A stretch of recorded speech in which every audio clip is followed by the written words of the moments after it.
putting the fight in faster than light. Welcome to Cosmopunk.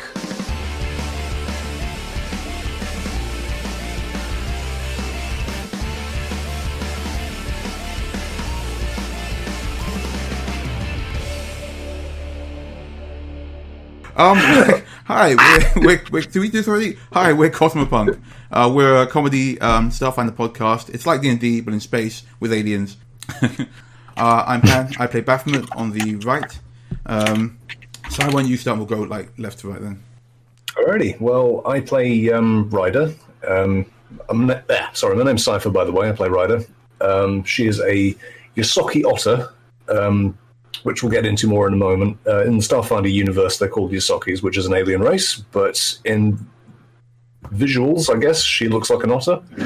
She is the ship's pilot, and she's also a bit of a ninja. She's got swords, guns, she can disappear. And we've also got another furry fella in here. We've got Ryder, and he is a coyote. I'll move on to you, Ty. Hi, I'm Typhon, and I play Ryder, who is a cyborg coyote who likes guns and stuff. That's about him. He's kind of puddle deep. He shoots things, gets angry, does a lot of screaming, coyote stuff. Yeah. Think about any sci-fi show you've ever watched. He's the guy with the gun in the pose. He's Jane. Who's Jane? Jane from Firefly. Oh, that Jane. Okay. Jane. That makes more sense. I've never seen Firefly. He hasn't gone to the extent of naming his guns, though. Anyway, we've also got Big Lizard Boy, who is RJ. V, my character. V. They're basically like the muscle / engineer-y type bloke on the Laika 7, which is our ship. They're a bit more deep than Ty because everyone's a bit more deep than Ty. They have backstory and aspirations and a life, and then it all went to shit, and now they live with these like cretins on a spaceship. Oh wow! Oh damn! Wow! Yeah, damn! Thanks. Jesus, RJ, tell it how it is. Yeah, throw some shade all over us, don't you? That's fine. Mm-hmm. So the general gist of Starfinder, if you ever listen to like D&D podcasts like NADPod or Adventure Zone or Critical Role, of course, it's that kind of thing, but in space with a bunch of anthro characters. You can find us on cosmopunk.net. You can find us on twitter.com/cosmopunk with an S. Other places, Patreon as well. Yep. And you can listen to us. We've put out 3 adventures now. We started during lockdown because who didn't start stuff during lockdown? But we've been playing together for about over a year now. It's over 2 years now. Yes, 2 years. Yeah. 2 years? Oh God! Wait, what year is it? 2020. Yeah, how did you forget what The same year it always is. Still, we do it for a long time. We've kind of figured that hey, we think we're kind of funny-ish. We can do a podcast. Yeah, funny looking. And we did, and it's been going pretty well. We're enjoying it, and we hope that you guys enjoy it. It's worth mentioning, we never actually set out to make a podcast. We started off like, we'll record some sessions because we keep forgetting things and half of us don't take notes. And then it turned into like recording for the sake of posterity originally, wasn't it? Just like to have. And then we said, oh, hey, we've got some hours worth of recorded audio footage here. Why don't we turn it into a thing? Turn it into like a radio drama sort of thing. So sat down, edited it for hours and weeks and months. And then the podcast happened. Yep. And that's pretty much how you start a podcast. Yeah. We will not be taking questions at this time. But yeah, I don't know, was there anything like this, Pan, before we started it? Starfinder was a pretty new game when we started playing, so yeah, right. There weren't really many podcasts for it. There's a lot of like D&D ones. They're all over the place. I'm sure, like plenty of you guys in the chat probably play D&D. I started playing it only recently. Like 3 years ago, just because I happened to stumble upon the podcast and I thought, wow, this is pretty fun sounding, as opposed to my previous opinion of D&D, which was pretty much everybody's previous opinion of D&D. But I got into it, I had a lot of fun, and I met these guys, and been doing this ever since in space. I don't know how we decided to edit it down to begin with, and then to add sound effects on top of it. I don't know if that was you more so. Yeah, that was definitely you. a completely original idea from me. Okay. Your exact words were, "I want to dedicate the next 6 months of my life to Audacity and nothing else." I don't draw anymore. I don't do anything. Ultimately, this is your fault. Yes. Yeah, it's all my fault. Blame me. Mm-hmm. As is normal. So what we want to do today for you guys is play a couple of our favourite excerpts from the show, so you can get an idea of what we're about. And then just talk generally about like what the world's like. We're pretty proud of what we come up with. We hope you enjoy it. So let's do a little start off with talking about what we actually do with the show. There's a little bit of lead up to the show. We didn't start like actually recording and playing as a podcast until maybe 2 adventures in. So we had 2 adventures beforehand. Sorry, why don't you go into a little bit about what we did, what we got up to? What do you want me to talk about? What we did before the podcast, or the first episode? Before how we got to where we are. Okay, so we started. I think our characters were created. We started off doing a campaign, which was one of the official Starfinder ones, called what was it, Against the Aeon Throne? That's right. Yeah. That was where we were all level 1 and fairly new and unsure of ourselves. We started doing that, fighting the Aslanti, which are the sort of common or garden bad guys in the Starfinder universe. They're human. They're basically space Nazis. Yeah. Everyone can punch a space Nazi. It's fine. Yeah, it's fine. There's 0 moral repercussions for doing that. So we got into a fight with them, and I think we stopped doing the campaign halfway through for reasons. I think it's because wildlife. Yeah, hostile wildlife, and because we didn't really want anything to do with the Starfinder Society, because they were kind of, I think the Federation in Star Trek, very goody two-shoes, and said, "Hey, you're doing well, guys. Do you want to join the Starfinder Society?" And we all sort of collectively just went, "Nah, not really." Yeah. And then fucked it off and just homebrewed the next 4 campaigns. Yeah, it was a stuffy club for nerds, and we didn't want any of that because we're super cool. Yeah, right. Yeah. Yes, that's a word. Right. I will point out, actually, if you are thinking of starting your own Starfinder or D&D podcast, homebrew is just a lot more fun. Like, there's a lot to be said for stories that are written for you and you run through it, but generally what you find is if you run a podcast or even just a D&D group for any period of time, you start developing repertoire with your friends, and then you want to build in-jokes in to riff off that repertoire. And if you're just doing pre-made campaigns, then it becomes a lot harder to do that. So not just that, but also you'll get a lot more personalised storytelling. Like a pre-made campaign won't have a bit about how your character is the secret prince of the blah blah star system because it's a pre-made campaign. But you can build people's backstories into your adventures a bit more, and it feels like a bit more personalised of an adventure than just something that was written months ago by the people who just made the rule system. Yeah. Like the time we put Bath in charge of a planet. Oh, yeah. That was a good time. That was fun. Remember that time that Bath became a battle station? Yeah. Well, let's try and get into the first clip, and we'll let people enjoy it and go from there. Yeah. I have no way to know if this is working or not. Guys, on the intercom. There's a big message for us on the bridge. Did you record anything last night? Bacon first, then message. No, bring the bacon with you. I have to get the bacon to eat with me. Perhaps she's using one of her psychic hands to drag the bacon along and make V follow it like a cartoon. Yeah. So the bacon's floating through the air while V follows it, and they both head to the bridge. Okay, so do you open the vid message? Oh, hang on. Did anyone record any drunken messages last night?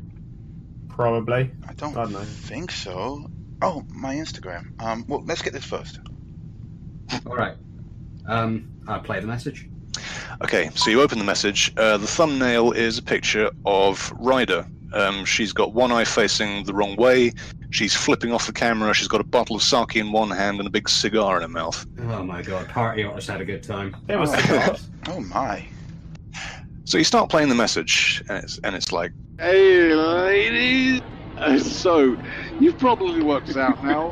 I'm no longer on the ship. I've taken my friend's shuttle, and we've gone to... Well, we've continued the party elsewhere. We've gone to Slipstream, and it's going to be great. And you know what?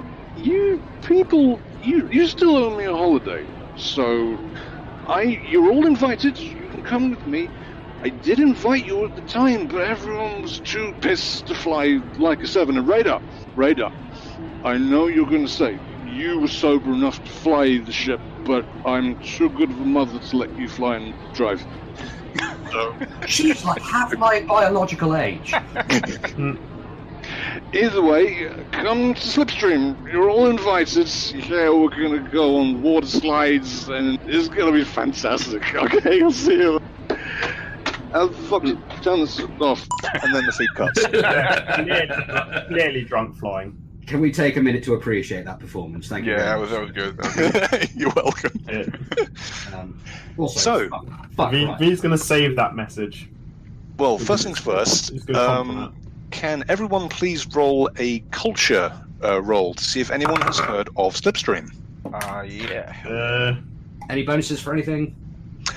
No. I've got enough in culture to get this, so don't worry about it. I don't have anything. That's good because I rolled a 2 and I have a 0 in culture. Right. What do you think Slipstream is? It's the turbulence created behind the wing of an aircraft. Okay, never mind. So I got that 16. is 18, 27. 27 is enough. Okay, Baffy has heard of Slipstream. Cool. So, in the Pact Worlds, there's a big old gas giant called Baphomet, and it's got a lot of little moons orbiting it, some of which have never ever been explored ever. One of these moons is called Lysander, and it's an ocean moon. Basically, some rich asshole bought an entire hemisphere of this ocean moon, and they turned it into one big water park. They put all of these like slides down and log flumes, and they turned it into a giant amusement park. Dude. Yep. They run it a bit like a sort of neo-capitalist Disneyland, but hell, it's a hell of a place to throw an after party. And also, Ryder's an otter. Why wouldn't she go to a water park? Fair point. This Jake. It's a fair point, but why not just go to Uckus on Lapsy? It's closer. Yeah, but no. But it's full of sand dickheads, so... It's full of beaches that offer you jobs. She wasn't keen to do that again. It's full of what? Sand dickheads? So, either way, Ryder and all of her friends have taken the shuttle and gone to Slipstream on Lysander. She says that you guys were invited. You don't have to go. She'll probably be back in a few days. How old is this message? 4 hours old. Okay, that makes sense. So, do we want to just let her get on with it? Or do we want to go? No, we should go. Laika 7 is a fully functional like Too many people ocean vessel, so... Let's start with you, Baff. No, I think we should go. I think it'll be fun.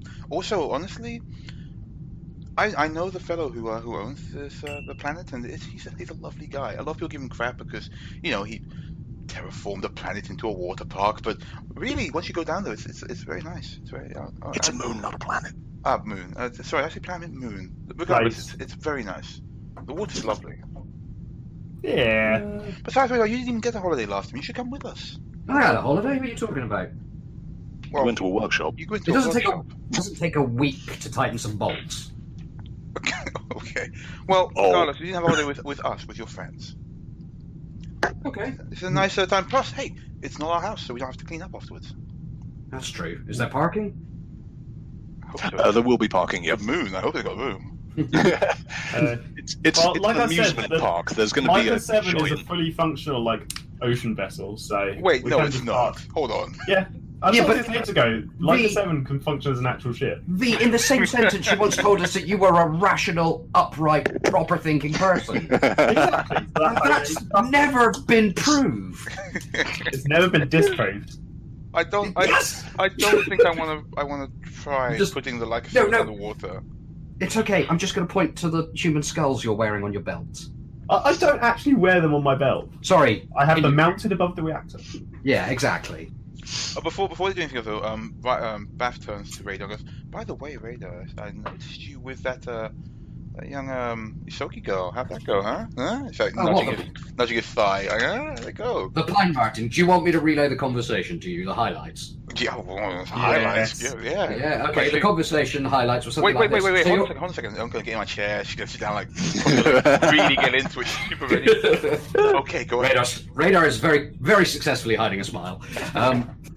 So the conversation highlights went like this. So you're a mech pilot? Yes. Me too. Sweet. And then I went away. What? Wow.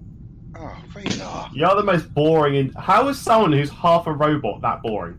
Honestly, Because she literally comes up to my knee. Oh, that's heightest. All the better to suck. I think there's a cue to slap V at this point. Swiftly moving on. No, So, guys. I'm not a party person. I'm not No, really but she been seemed a like party she was person. definitely was on your level. I thought she was No, she wasn't. She came up to my knee. I said. Okay, that's again. We're not. I didn't mean it literally. And again, some people are into that kind of thing. I'm just saying. You could have had a little, a little spark, maybe. Look, no. Let me put it to you this way: the last bunch of new people we met, we ended up rescuing one of them from a prison moon, and everyone else new we've met, we've killed. Exactly. One more week It's a with the chance to romance. actually get on with someone. So I'm a little bit sort of hesitant about making friends with people we Baphomet's might have already to downloading space. Tinder you can be for friends Radar. with someone and kill them later. It's not- She's getting space. I love Tinder the ready idea for- that Baff has suddenly got this idea to try and hook Radar up with someone. Yeah, Radar is going to just literally just dig his heels in at this point. No. No, not doing no. We've all got that one girlfriend that wants to hook you up all the time. Okay, so what is happening here, guys? Are you going to Slipstream? All in favour? Aye. Aye. All opposed? Shut up, Raider. This isn't a democracy. That's done. Boys, I'm going to go change. I'm going to lock you out of the reactor room now so you can't get warm. Yeah, Baffy, you're myself in. you're going to need to get some nice swimsuits going on. Those big hats. Oh yeah, she can't use the one that she used on the film fire because they've been worn once already. People saw them, so they've been thrown away. It's true. Yeah. I this don't is also own a swimsuit. This is also an excuse for Radar to get his Hawaiian shirt and shades with the bullet hole in them. Oh yeah. Baff takes the robot butler to help her dress. Also because it's shiny, so she can see herself in it nicely. That is true. So, Radar, you look down at the console, and it would appear that Ryder has given you the coordinates for this place. So you don't even have to fly there. You just need to press the autopilot button, and it'll take you there. That's amazing. It's almost like I have to move all of these flyers for Slipstream out of the way with all the coordinates on it to get to the console. Thanks, Ryder. It's amazing advertising, isn't it? Yeah. It gets right in your fucking brain. No, Okay. Wait, I'm going to. Yeah, be sober enough to fly. I'm gonna. I like the Oh, idea that fucking Ryder really doesn't trust Radar to fly the ship. She knows that he's a mech pilot, and she's got this sort of condescending attitude behind it. Like a race driver versus like an ordinary. Like sort of sanctimonious, yeah. But yeah, VV can actually pretty well fly the spaceship. Yeah, I don't. I mean- Wait, I've got 4 in piloting. I can do it. I just got 29 for piloting. Nice. Oh That's yeah, more well I than got. Never mind. enough. Also, never mind. Yeah. Yeah, I Okay, can't. so do radar that. pilot. But Radar is So a pilot who can also pilot mechs. So you don't crash into the nearest fucking asteroid twice in a row because Oh, Radar's in the driving seat. It's so tempting. It's so tempting. So you fly the Laika 7 all the way to Bretheda. It's your typical sort of gas giant. It's got these big swirling clouds, red, green, and then you have the little blue marble of Lysander orbiting it. Then it starts to get a little bigger, and then a little bigger. Before you know it, you're in orbit. What was the name of the owner, by the way? The what? The owner of the moon. I'm probably going to definitely do some name drops here. Um, Oh wait, do you mind if we call him Fleabert Gaxley? Fleabert Gaxley is the really rich dude that you guys used to get into the party. yes, Oh, it's all Okay. interlinked. I love it. it's all interlinked. So Fleabert Gaxley is the owner of Slipstream Amusement Park on Lysander. So you're now in orbit over the moon. You can't see the surface because there's thick clouds just over the entire atmosphere. The whole planet, the whole moon is completely overcast. Oh, So, it doesn't look what like do you do? I don't remember looking at the brochure. Is that normal? Yeah, look at the brochure. Is that normal? I'm not taking this down until we've got an actual reading. Yeah, we do that thing where you hold the brochure up and then look at the actual thing and then hold it up again. Yeah. And it's like beautiful blue skies and sunshine. Shithole. Well, there no, like instrument beacon for landing? It's the job of a brochure to sort of upsell a place. But yeah, as soon as you get into orbit, there's a new message waiting for you. And it's from Slipstream Amusement Park. Press it. Okay, you press it. A little holographic cartoon mascot appears on the projector on top of one of the dashboards. It looks a little bit.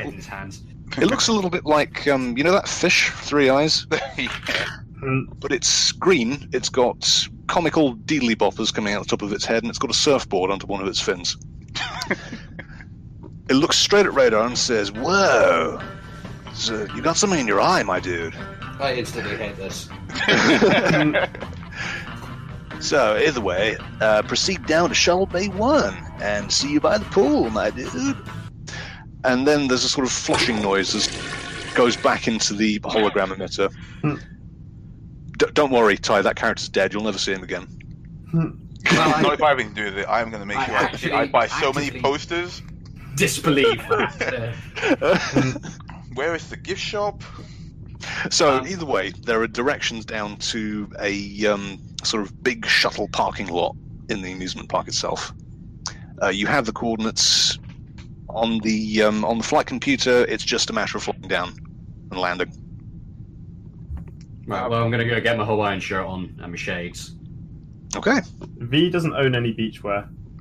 Beth has come out. She's not wearing any of her clothes, but the robot butler is carrying all of her clothes for her in a suitcase. Yeah, and wearing her hats.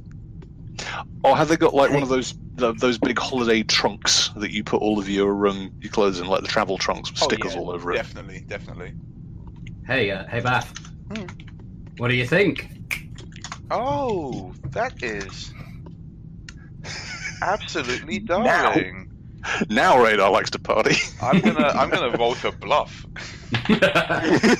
You auto pass. 29.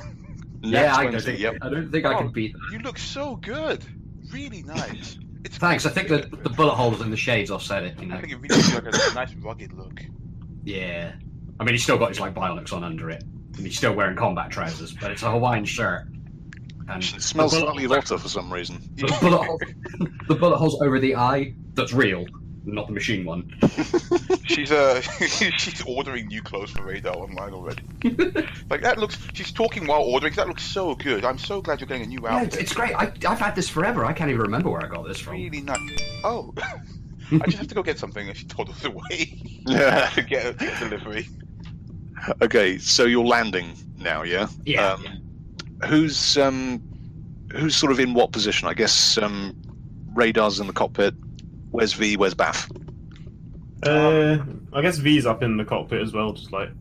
Bath would be in the I know we call it a hallway, looking out of the window. As we land. Cool. Okay, so Radar, please make a piloting roll. The piloting roll is... I've closed my character sheet. No. We're going down! Oh, it's not good then, is it? 21. 21. Wow. I want to see a barrel roll. I mean, 10 is everything is normal. Yeah, we crash horribly, don't have a party. It's great. Yeah, and that's the end. No. So yeah, Radar sort of very slowly takes like a 7 into the atmosphere. There's a little bit of burn coming off the nose as you start to slow down. You start descending into the clouds. Still suspicious about them clouds. I'm going to do a scan. Okay, you do a scan. It's water. Yeah, but like life signs, population. Yeah, there are life signs down there. The population is quite high down there. Press it. There's nothing to press. This is Keep sending these messages. This is something different. This is a little red light flashing on the dashboard. It's an ice warning light coming from the engine. Now, Radar, you're quite experienced. You know that these old ships, when they descend into atmosphere after a long time in space, the sensors act up sometimes, think there's ice. They usually stop when they get a little bit deeper down and the atmospheric thrusters kick in. Is there All right. ice? Well, what I'm going to do then is I'm going to abort the approach. You're going to abort the approach. Okay. Yeah. So bring us back up to thing, and then I'll turn to V and be like, I think there's a problem with one of these sensors on the pitot on the front. Can you get into the engineer and just hit it with a hammer or something? What was the exact error? I wasn't. Well, I'm getting an ice build-up, which is weird for a moon that's supposed to have been terraformed. Hold on. Let me go hit the de-icer with something heavy, and then just inject a fresh batch of de-icer through the system. And that should clear it. I'm gonna go into the engineering console and just cycle the de-icing system, which is an actual thing that real planes have. Yeah, It is.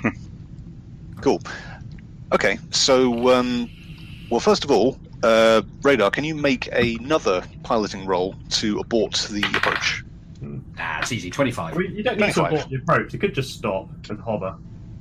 Yeah, or we could just not, and we could use aerodynamic thrust and save some fuel. I guess it's up to you. What do you want to do? I'm keeping us at altitude. I'm not hovering. Okay. So you still sort of at altitude, just cruising along. Yeah, we're Concorde right now. Okay, cool. V, are you going down to the engine room? No, I can cycle the de-icer to the console. Okay, you can do that from here. Right. Can you make an engineering roll to cycle the de-icer?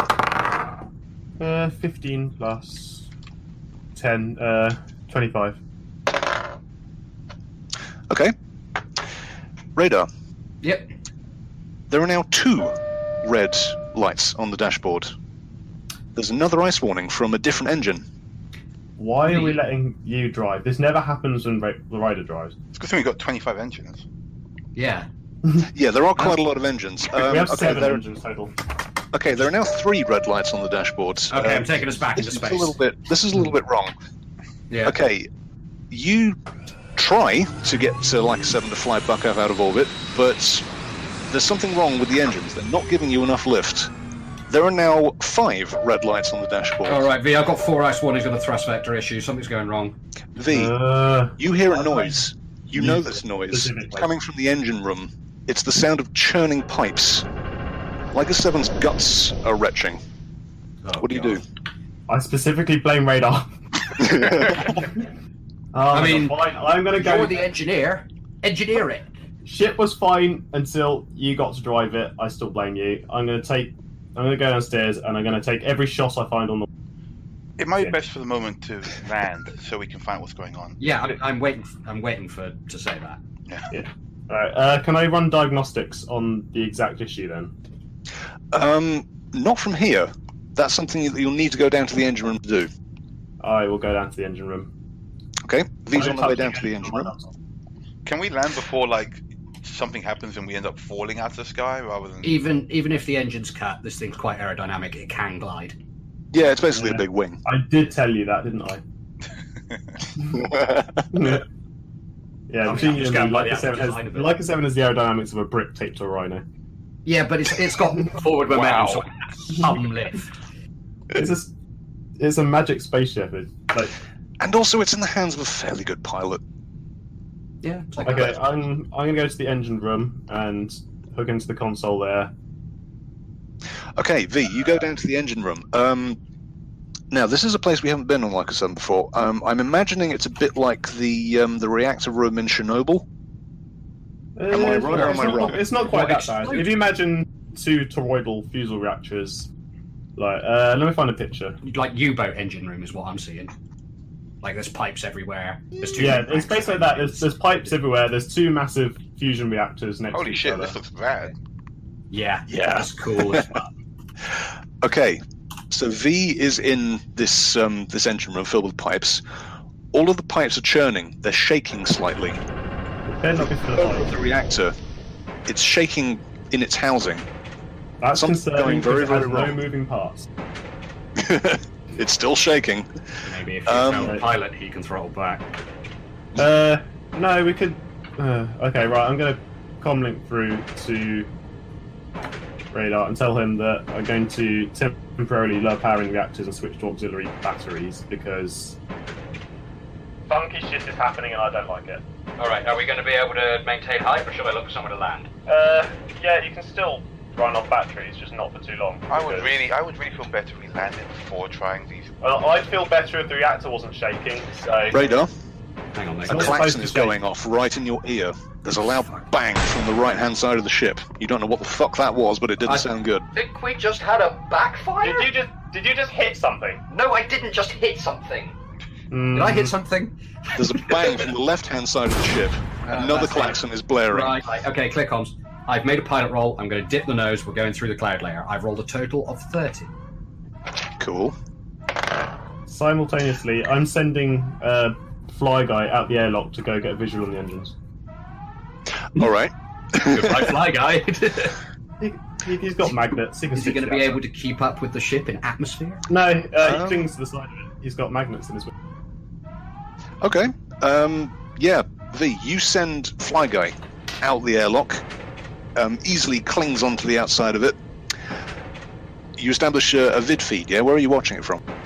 Engine room. Just in the engine room, okay. There is a lot of ice building up on Laika 7's engines. It's caked on. Can you roll perception, please? 19, that's not bad. Plus... Is that a pass? It's 19 plus 7, so 26. 26 will do it, okay. The ice is just on the engines. It's nowhere else on the ship. It's almost like it's cased around the engine cowlings, and it's stopping the turbines from spinning. Right, I am going to... Sorry. I'm going to roll engineering to vent from one of the pipes to find out what's making it shake about. Okay. Yeah, roll engineering. Yeah, 17 plus whatever, 10, so 27. For reference, normally these are filled with coolant. Right, okay. Extra cold. Well, they're not filled with coolant anymore because one of them's just popped and it's blown steam in your face. What? It doesn't damage you, but it just makes you stumble back a bit. Coolant pipes. Right, so the cooling system is overheating, but the engines are covered in ice. Yes, there is a lot of pressure and heat building up inside the reactor, and now it's got nowhere to go because the engines are frozen over. Oh no, like I said, fine. I'm switching through to auxiliary backups. You guys can't call it a magic invasion and complain that something cool happens. Like no. Like now that I've thought about it, Cypher's actually quite correct. That's how it would work. Radar. Yes. Up in the cockpit, the ship is not handling as it used to. Can you please make a piloting roll? Yes. Come on, good dice. That is 16 plus 12, 28. 28. I've rolled nothing below 16 for these pilot rolls. It's been great. No, you're doing very well. Yeah, I am. Also, I'm going to turn to Bath and be like, you should probably actually buckle in. After you buckle in. Radar is buckling in. Bath buckles in, yeah. Yeah. Okay, cool. Hang on. V? I don't know how much altitude we've got left, so you might want to lifeline yourself to something in there. This is an engine room. You have got 6,000 feet before you reach sea level. Oh shit! What's the rate of descent? Well, you're gliding in, so yeah, let's say 100 feet a Just second. put the landing gear down. Like I said, this boat actually functions as a boat, so... So why would I put the landing gear down? Because they're hydrofoils. 5,000 feet remain. Oh fuck! Okay, I'm going to keep energy, so I'll keep it in the dive until we get very, very close to the surface, whatever it is, and then I'll flare it and see if we can nose in. Okay. Well, the Laika 7 has now become a glider. There is no thrust, so can you please make a piloting roll again, please? Oh, come on. Oh, that's lower. That's 8. 20. 8. Oh. Okay, one sec. What was it? It was 8. Sorry, it was 20 in total. 20 in total. Yes. Okay. Here it comes. Right. You suddenly get a huge waft of turbulence under the ship. It takes you completely by surprise, and you overcorrect. Laika 7 is now spinning. It's in a flat spin, heading downwards. We don't have any vertical surfaces, do we? There are control surfaces. Yeah. Do we have a rudder? Yeah. Yeah, so that's counter it with opposite rudder and stick. Okay. Can you roll piloting again? It's going down. 18. Oh, 1 sec. Oh, no, that's good. Okay. Alrighty. You correct. You're out of the flat spin now, but 2,000 feet remain. Radar, Right. what do you say to everyone? Okay, I'm going to switch off all of the engines and fuel pumps and everything, and then over the comm, we're going down. Brace, brace, brace. 1,000 feet remain. And then I'm going to wait until we get to 500, and then flare it, flatten out the dive, and see if I can settle it on some kind of surface. 0 feet remain. What? Minus 1,000 feet remain. Did you put the landing gear down? Minus 2,000 feet remain. Thud! You certainly hit something. But it's not water. Whatever the hell it was, it's shaken all of the electrics on the ship, so all of the lights flicker. Laika 7 skids on her belly along the ground. And suddenly you landed. Is this ice? No, I don't think this is ice. I think we're in a seabed. Are we a submarine now? Well, no, we're... everyone shut up. Anyone hurt? No, I'm fine. Actually, that's a good point. Baffy and Radar, you were strapped in. Yeah. V, what Yeah. about you? V has nothing to strap into in the engine room. Yeah, just waiting for that. Oh.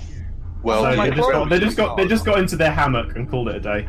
I don't think your hammock is going to be a very good restraint. No way, I They want took that- to see V tied up really strong up in the hammock and can't get out. Yeah. Because she's gone shit wild during the time. That is either a massive joint or V got into their hammock. V, can you make a survival check for Oh, that's 16. 16? Let's see. V, you have come out of your hammock the second Laika 7 touched down, and you've slammed into some pipes. Right, yeah. Radar, you're not allowed to fly anymore. What the fuck? Are you coming over the comm? V, Yes. you take 2 points of damage off of your stamina. That's nothing. It's fine. It's big chunky vest boy. Not allowed to fly anymore. So that was part of the first episode. We hope you guys enjoyed it. It was a lot of fun to make. It was more fun to listen back to, actually. Yeah. It does get better every time I listen to it. And yes, thank you for the Fs in chat. We did all die after that. There's no more. everyone's Yeah, super that's it. First and last episode Yeah. of Cosmopunk. Yeah. We all roll new characters. All this art, forget it. It's done. It doesn't matter. Yeah, don't worry about it. Totally not. 2 other campaigns to come. 3.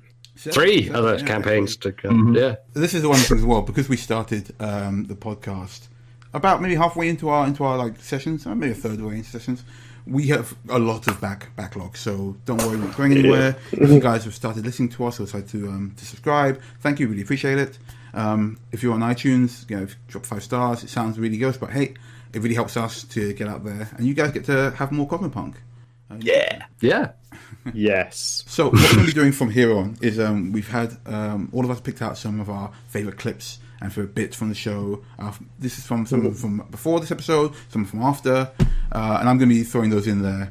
We can talk about some of our favourites as well. Like, for example, I'm going to go ahead and throw in the pie merchant bit. So you guys go ahead and... Oh, no. Do we want to do some setup for this? Yeah, just yeah, so they yeah. have some idea. Otherwise people are going to be like, why would there be pies in space? But you got it. Yeah, do you want to do it, Si? Ty? Go on. No, you've got the better diction. You do it. All right. That's our so- excuse every time we want someone to say something is just default to Si because Give it to Cypher. He's the voice of the party. Fair enough. Okay, so we go to a strange place. It's the moon of a planet, but it's got a weird sort of medieval society on it. And we have a look around, and there's a little town in there that's got a lot of street vendors in there, one of which is selling pies. And Ty was GMing during this one. So we all decide to go up and talk to this pie vendor, and hilarity ensues. Side quests ensue. So Yeah. take it away with the clip. Yeah, give it a run, Pan.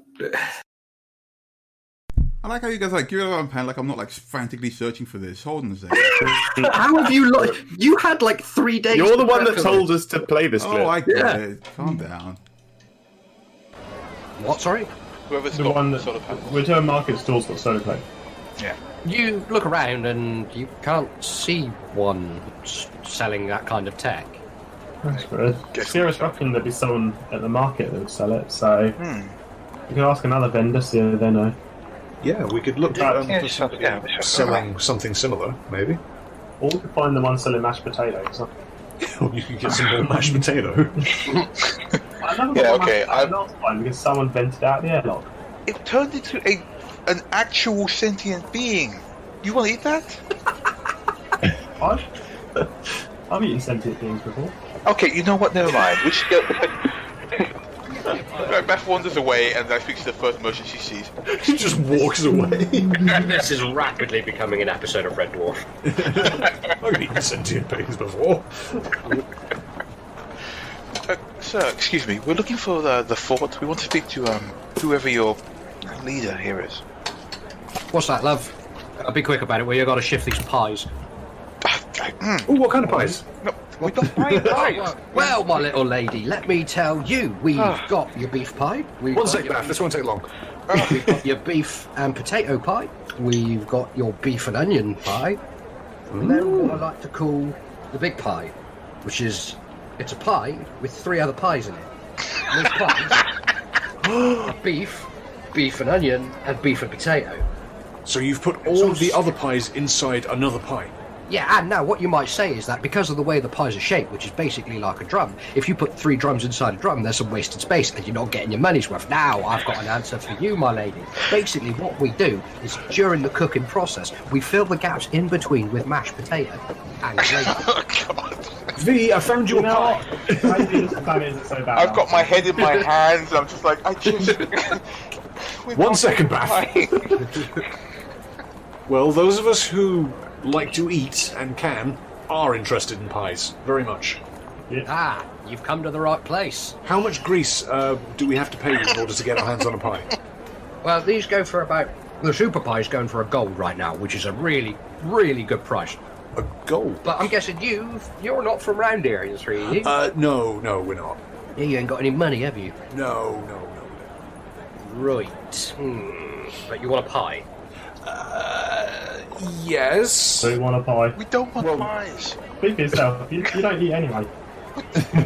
I cook. Well, your middle metal lady there might not want a pie, but what about you two? I definitely do. Little and large. I haven't eaten in quite a while. Neither has my friend here. Well, suppose you could do me I'll give you a pie, but you owe me a favour. A favour? A favour. What sort of favour is it? What kind of favour? Well, so the pastry guilds basically up their rates. Now, they can only do this. So, I gotta mute. 1 second. Give me a second. Fucking side quests. We haven't found the side quest. The fucking pastry guild. Right, because now I'm just envisioning Oblivion. This whole thing's Oblivion with like we are just mechanical in shit Oblivion. around. We're in Skyrim. The camera's usually on your face. I've accidentally created Skyrim. Yep. Anyway, right. So the pastry guilds basically. For God's sake, Ty, come on, get it together. Yeah. Okay, so that was the pie adventure. Pyrim. I like that. Pyrim. Oh, You missed a trick, Ty. I did. I wish I could retroactively go back and slap myself for missing that. But this whole scenario, and any of you with further games masters in the chat can probably relate. It's the throwaway NPC that gets rapidly out of hand. That your players then spend 3 hours talking to, and you have to think on your feet and make things up to fill out that world. Hence, Pastry Guild. I don't know what drugs I'd been taking, but clearly I need more of them. So that's what happened there, really. From there, the players managed to get back on track, I feel, and continue with the adventure, all of which can be found in the podcast. So no further spoilers there. It was a little more like I think. No, wait, that wasn't that episode. I can't do a spoiler because that's a spoiler. Yeah. Spoilerinos. We can't do that. Yeah. No. We're good at this. One of the things about the characters that we play is that for some reason it became a running gag that they'd just never seen animals before. Yeah, they all come from different planets. They've seen animals, just not. Yeah. Well, no, it's that they'd seen animals before, but every single animal that they'd seen had tried to attack them. That was it. So every single animal had been hostile. So, yeah, referencing back to that first campaign that we didn't finish, it's like you land on a planet and instantly all the wildlife just attacks you, just millions of them all the time in your face, you know. And it was a little bit bad, I guess. Which is kind of ironic because a lot of our characters look like animals, so yeah. That's fine, I guess. So why not have a world where there's like actual wildlife that doesn't immediately try and target you, you know? Then obviously we try and kill it. Yeah, so of course the first thing the players do is try and shoot at it. V. Yeah. Baph's doing her background magic. Ryder is definitely trying not to inhale all the small microorganisms that live in the air. You're looking about, and your natural Vesk instincts. Vesks are predators, ultimately. Your instincts kick off here, and you look, and the tracks that you're following, the creature that's making them, is there. Is it edible? It's a deer. What's a deer? Edible. Meta, it's a deer. Guys, what the fuck is that? Oh, there's monsters! Monsters! Ryder's going to aim a gun at it. Grenade launcher comes out. Well, yeah, every single animal we've ever encountered has either attacked us or tried to eat us. I think we all like go on guard. It's not looking at you. It's Roll initiative. It's doing dumb deer things, which is it's basically just sort of sniffing at the ground and eating some grass. Oh, hang on, look, it's eating the grass. I don't think it's a predator, guys. I think we're okay. I'm going to shoot it in the chest. Wait, no, what? No! V, no! It's just an animal. I give you a gentle magical moment, and your response is to annihilate it with fire. I think it's just natural wildlife here. You've never seen like an animal? You've never seen an animal like that? Oh, they used to have them all the time. Oh, back at Where are its feet? What? No, they have very small feet. Look, I'll show you. She's gonna do like the tiniest clap to get its attention. You startle the deer. Oh! now can I shoot it? I rolled a dice and I got a 1. Oh. Okay, but V is actually going to shoot it now. No, what? No, Baphomet. Are you really going to shoot it? Food. No, she pushes you out of the way. I had mashed potato.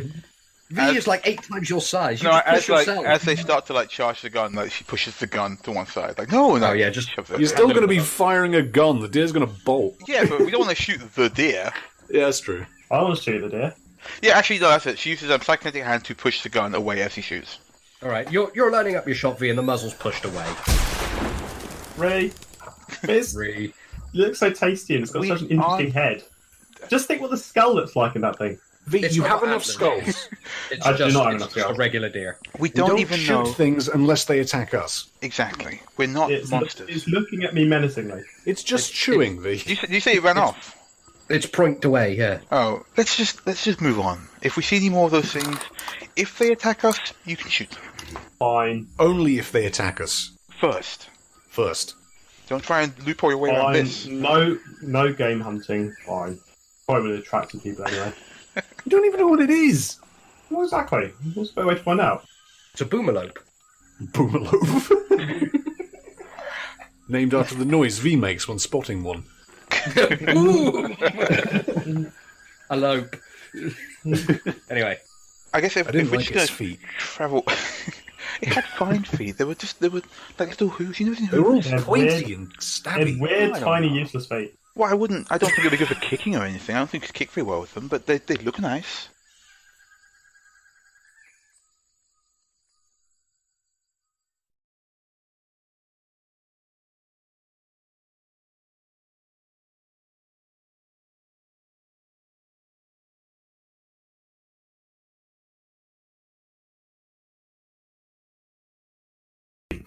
So yeah, that was probably one of the only times that you guys managed to stop V from killing something. But I think the last clip is just another example of NPCs getting latched onto by the team, and then me having to go, or whoever's GMing having to go back and work them into the story a lot more.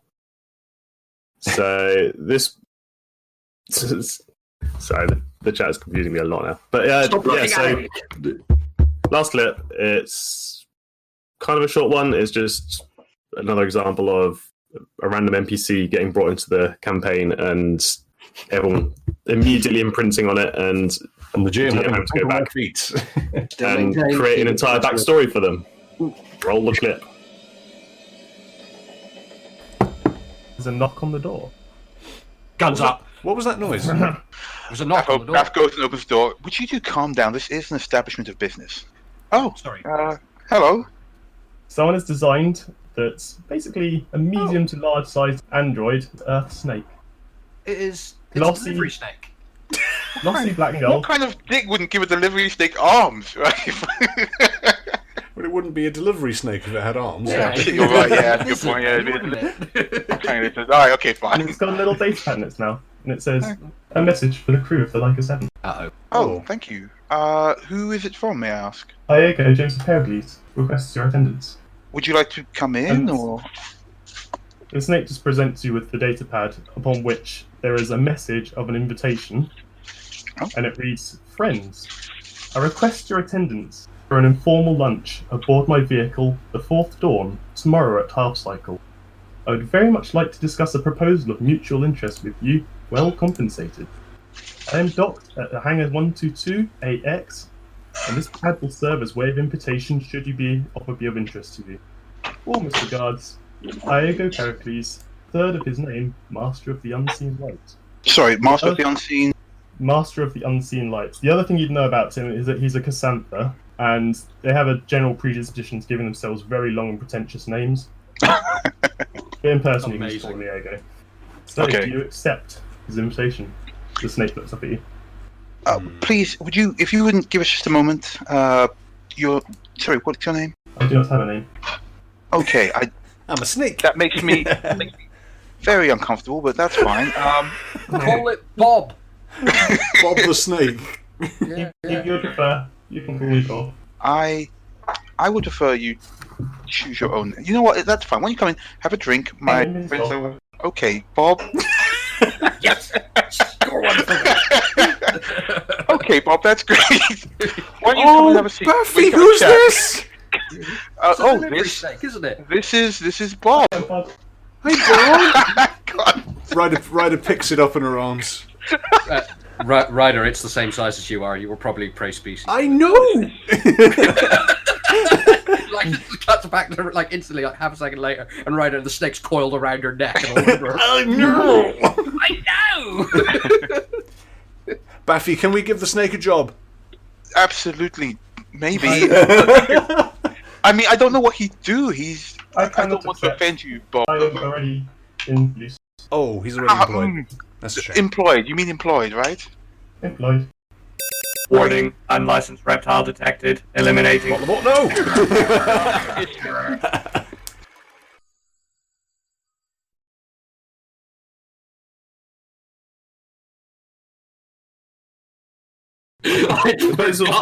About butler bots. Yeah, it's worth mentioning at some point earlier in the series, we got our own robotic robot butler sort of thing, which was a repurposed kill drone. Yes, we took all of the guns and ammo out of it and just gave it a mop and have it clean our bar that we recently got. We demeaned it further by welding a bow tie onto it. Right, guys, we're coming up to the end of our slot now, so do we want Yes! to do farewells? Oh man, this has been awesome. Yeah, really enjoyed this. Okay, so yeah, thanks for tuning in, guys. Thanks for listening. Do we want to do final plugs before we go, Pam? Yeah. Let's drop around Twitters. Cypher, you can go first. Okay, so I am at Cypher the Box. That's my Twitter. Ty, have you got one? No, I leech off of you guys, so I'm just fair enough. I'm just here. Okay, and yeah, we've got the Cosmopunk one, which is at Cosmopunks with an S. It should be Cosmopunk, but I don't know, we're working on that. Yeah, we're trying to get that one. Someone else took Cosmopunk first. You can find RJ at RJ _pilot. _pilot, yep. No, I couldn't remember the underscore. And I'm at Dungeons and Bears.